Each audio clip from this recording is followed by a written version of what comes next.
Tell me I'm not invisible. A story of social anxiety, attachment, and complex PTSD by Bruce Whealton. Preface. There are moments in life that quietly divide everything into before and after. You don't see them coming. You don't mark them as history when they arrive. They slip into your life like shadows, unnoticed at first. And when you finally look back, everything has changed. This is a story about how love found me, how it changed me, and how the eventual loss of that love shattered everything I had come to believe about who I was and how life works. But more than that, it's a story for anyone who's ever felt fundamentally different, invisible in a crowd, uncertain of their worth, carrying wounds that others can't see. As both someone who lived this experience and later became a therapist specializing in trauma, I've learned that our stories of struggle can become bridges to healing, not just for ourselves, but for others walking similar paths. This memoir weaves together personal narrative with insights I've gained through my professional work, particularly as a mental health therapist with a license in clinical social work and as a peer support specialist who uses their own pain to help others find their way through theirs. This is not just a story about love and loss. It is a story about attachment, what it means to be seen, held, chosen. It's about the lasting impact of childhood emotional deprivation, being repeatedly assaulted by one's mother and father, and how trauma can masquerade as personality, making us believe we're fundamentally flawed rather than wounded. And it's about what happens when those crucial bonds are broken, when the very foundation of safety we built comes crashing down.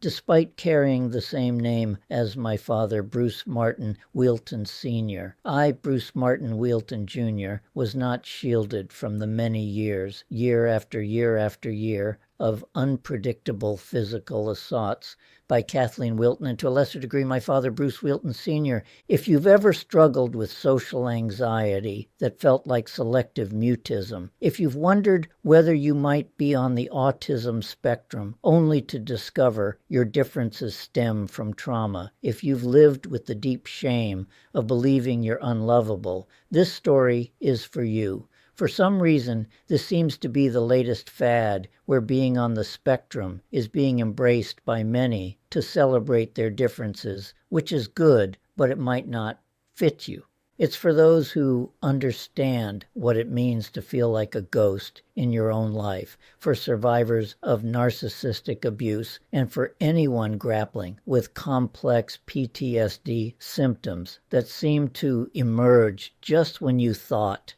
you'd healed. As a child, I knew emotional deprivation. I knew how to hide and survive, but I didn't know how to want because I had never been taught what it meant to be loved. The transformation that followed wasn't just personal recovery.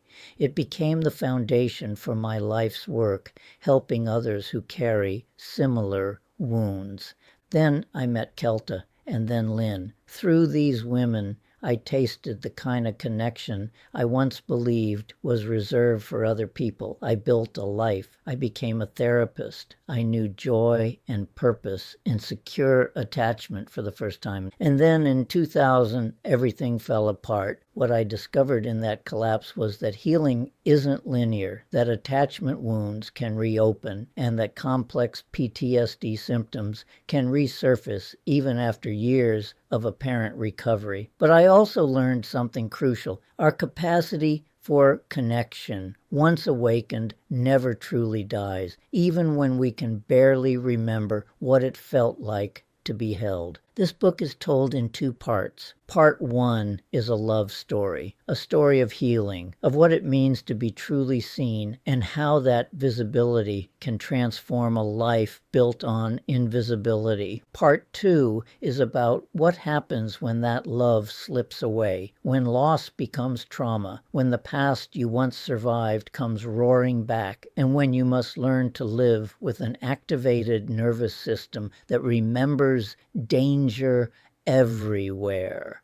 This is not a tale of tidy recovery. It is a story of endurance, dissociation, searching, and longing, of trying to find one's way through the fog of complex PTSD while holding onto the professional identity of someone who's supposed to help others heal, and of wondering whether hope, once lost, can ever be trusted again. But it's also a testament to the human capacity for resilience, the power of peer support, and the radical idea that we don't have to love ourselves first to be worthy of love. Sometimes it's through being loved that we learn we are lovable. Whether you're a fellow traveler on the path of trauma recovery, someone who loves someone struggling with these invisible wounds, or a professional seeking to understand the lived experience behind the diagnoses, I offer this story as both witness and guide. We all deserve to be loved. We all deserve to know we are lovable. And sometimes sharing our deepest wounds becomes the very thing that helps others find their way home to themselves.